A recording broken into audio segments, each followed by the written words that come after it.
माध्यमिक शिक्षा परिषद उत्तर प्रदेश के अंतर्गत कक्षा 11 का जो हिंदी काव्य के इतिहास से संबंधित जो हमारी वीडियो लगातार बन रही हैं, उसमें आज हम आपको जो है पढ़ाने जा रहे हैं आधुनिक काल। तो जिन बच्चों ने अभी चैनल सब्सक्राइब नहीं किया है वो चैनल सब्सक्राइब कर लें। आज आपको हिंदी काव्य इतिहास के अंतर्गत आधुनिक काल और उसके अंतर्गत आने वाले सब यानी कि उप आधुनिक काल के जो सब काल हैं उनसे अवगत कराया जाएगा, उनकी समय सारणी बताई जाएगी। तो शुरू करते हैं बच्चों। शुरू करने से पहले जिन बच्चों के पास पुस्तकें हैं वो अपनी पुस्तक खोल लेंगे। पहले मैं आपको ब्लैक बोर्ड पे लिखा हुआ जो सारणी काल है वो पढ़ाना चाहूँगा, उसके बाद मैं कुछ रीडिंग कराऊंगा। तो शुरू करते हैं। आधुनिक काल। आधुनिक काल में जो एक काल है उसको जो है तीन मुख्य कालों में तथा दो उप कालों में बांटा गया है। पहला पुनर्जागरण काल या भारतेंदु युग। पुनर्जागरण काल या भारतेंदु युग का जो समय है वो 1868 ईस्वी से 1900 ईस्वी तक का है, यानी कि 1868 ईस्वी से लेकर 1900 ईस्वी तक का है। उसके बाद जो दूसरा काल शुरू होता है वो द्विवेदी युग का है।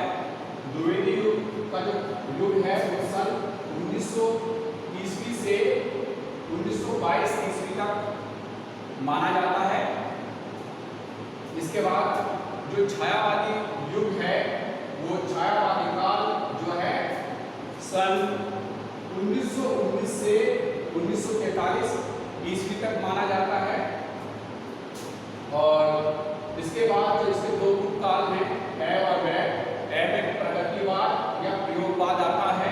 इसका जो समय निर्धारण किया गया है वो सन 1938 से 1943 के बीच किया गया है। और अंत में जो आधुनिक काल का विभाजन है वो है नई कविता का युग जो इस समय चल रहा है। उसका जो समय काल है वो सन 1943 से अब तक जो वर्तमान में भी बना हुआ है। तो इस प्रकार से मुख्य तीन भागों में और दो उप भागों में आधुनिक काल बटा हुआ है। तो बच्चों शुरू करते हैं। थोड़ा सा मैं इसके बारे में आपको और संक्षिप्त रूप में बताना चाहूँगा। हिंदी काव्य के आधुनिक युग का प्रारंभ अंग्रेजों की साम्राज्यवादी शासन प्रणाली के नवीन अनुभव से हुआ। इस काल में बाहर से वातावरण शांतिमय प्रतीत होता था, लेकिन आंतरिक रूप से स्थिति भिन्न थी। धन का अविरल प्रवाह विदेश की ओर अग्रसर था। यह सब कुछ होने के बावजूद यदि अंग्रेजों के संपर्क की कोई विशेषता कही जा सकती है तो यह कि अंग्रेजों के संपर्क के कारण ही भारत में वैज्ञानिक बोध का प्रचार हुआ। आधुनिक युग जीवन की यथार्थता को ग्रहण करने का युग रहा। यह वैज्ञानिक दृष्टिकोण के साथ साथ साहित्य में सामान्य मानव की प्रतिष्ठा का युग रहा। तो यहाँ पर अगर आधुनिक युग या काल का उप विभाजन इस प्रकार है जैसा कि मैंने अभी ब्लैक बोर्ड पर बताया। प्रथम भारतेंदु युग जो कि सन 1868 से 1900 ईस्वी तक का माना जाता है। इसके बाद आता है आपका जागरण सुधार युग। जागरण सुधार काल, तो इसको द्विवेदी युग के नाम से भी जाना जाता है। और इसका जो समय अवधि काल है वो सन 1900 ईस्वी से 1922 ईस्वी तक माना जाता है। इसके बाद आता है छायावाद काल।